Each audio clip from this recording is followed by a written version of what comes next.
J'espère que ça va bien. Je vais mettre mon handstand pendant que je parle en ce moment. Je viens de faire un de mes plus beaux handstands que j'ai fait de ma vie. Je suis vraiment content. Je suis capable environ d'habitude de le tenir quelques secondes, être capable de stabiliser, mais cette semaine, j'ai vraiment l'impression que la stabilisation s'en vient vraiment bien dans mon handstand, puis je suis vraiment content. Ok, donc comment travailler la constance dans tes objectifs? C'est un sujet qui est tellement vaste, qui est tellement gros, on pourrait en parler pendant des heures, puis on n'aurait pas fini d'en parler encore. Pourquoi tu voudrais travailler l'importance d'être capable d'être constant dans tes objectifs? En fait, c'est super simple. Quand tu regardes la population, en fait, dans la société dans laquelle on vit, il y a 1 à 5% des gens qui sont capables de se fixer des vrais objectifs concrets puis de les maintenir jusqu'à avoir assez de résultats pour être capable de l'utiliser dans sa vie. C'est une des grandes raisons pour laquelle souvent les résolutions à Noël, au jour de l'an, ne fonctionnent pas. C'est parce qu'il manque un état d'esprit à la base qui est en arrière du fait de se donner des objectifs. J'aimerais ça commencer avec le point en fait que lorsque tu te donnes des objectifs, c'est sûr que si tu le fais pour obtenir quelque chose, si tu le fais pour l'extérieur, ça va être difficile. Puis tu risques probablement d'abandonner ou de le remettre à plus tard ou de faire « Ah, c'est trop difficile, c'est pas fait pour moi ». Puis je m'explique en ce moment. L'idée, c'est que si tu fais un objectif avec un point de vue extérieur pour obtenir quelque chose, tu vas pas le faire pour toi, tu vas le faire pour des raisons extérieures. Si tu vas au gym pour perdre du poids, par exemple, ça veut dire que inconsciemment, tu vas t'attacher à l'objectif de perdre du poids quand tu vas aller au gym. Au gym, par exemple, si tu veux commencer à avoir des vrais résultats, ça va prendre quelques mois, quelques années, ça va prendre du travail acharné à long terme, d'y aller constamment, encore la constance, c'est pour ça que c'est important, d'y aller constamment puis de ne jamais lâcher, même quand c'est difficile. On en reparlera dans d'autres vidéos, mais le concept de difficulté dans l'atteinte des objectifs, c'est quelque chose qui est normal.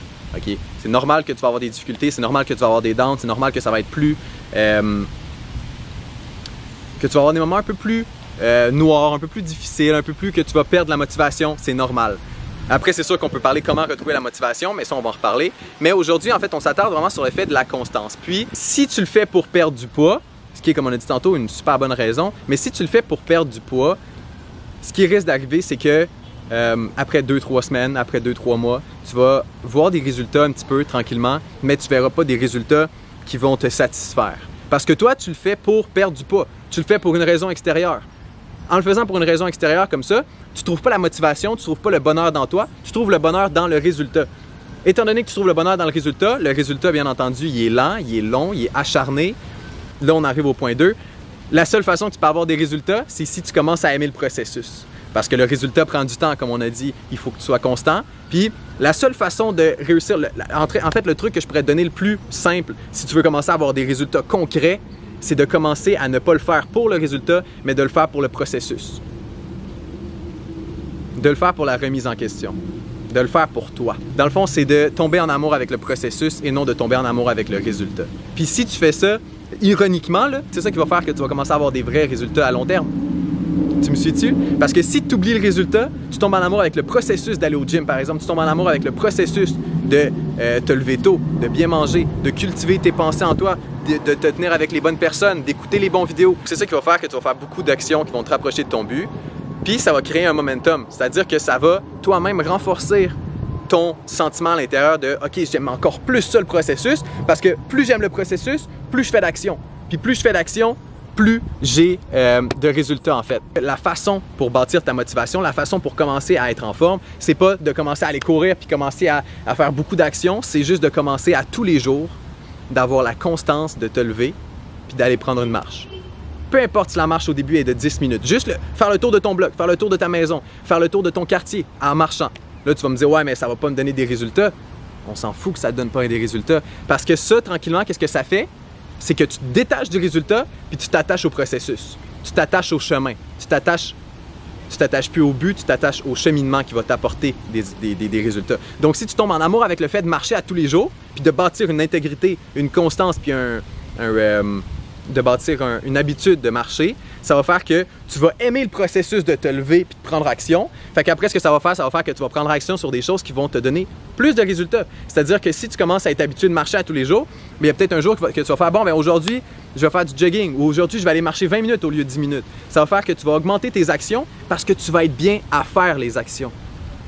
c'est tellement, c'est tellement simple, mais en même temps, c'est quand même complexe à la fois de bâtir cette habitude-là, parce que c'est une habitude, ça se pratique, c'est un skills, c'est une compétence. Donc, moi, ce que je te propose aujourd'hui, je vais arrêter la vidéo là, ça fait 7 minutes 13. Donc, j'espère que tu as aimé ça. Puis, le secret, en fait, que je te dis là-dedans, c'est super simple. Pour résumer, c'est tombe en amour avec le processus et non de tomber en amour avec le résultat. Puis, ironiquement, ça va faire que tu vas avoir plus de résultats parce que tu vas être constant, tu vas aimer le fait de te prendre en main, tu vas aimer le fait de faire les actions et non aimer les résultats des actions. Donc voilà, j'espère que tu as aimé ça. Si, là, il y a un hélicoptère, on est bien. Hey, j'ai tellement hâte d'aller à Hawaï, là. Donc, tu peux laisser un pouce bleu, abonne-toi. Tu peux cliquer sur la petite cloche aussi. En fait, la petite cloche, c'est super simple, c'est à côté s'abonner, je pense. En tout cas, ça fait que tu reçois des notifications quand je mets une nouvelle vidéo. Puis je pense que les autres vidéos, tu vas les aimer aussi beaucoup. Donc laisse un petit pouce bleu, abonne-toi. Tu peux aller voir sur Instagram aussi qu'est-ce que je fais. Il y a beaucoup de behind the scenes, il y a beaucoup de choses que mon processus, en fait, je le partage beaucoup là. Mais merci beaucoup. Fais attention à toi, puis fais une meilleure action aujourd'hui que tu as faite hier pour devenir une meilleure version de toi-même. Puis on se voit bientôt. Ciao, peace. Woo! Ciao.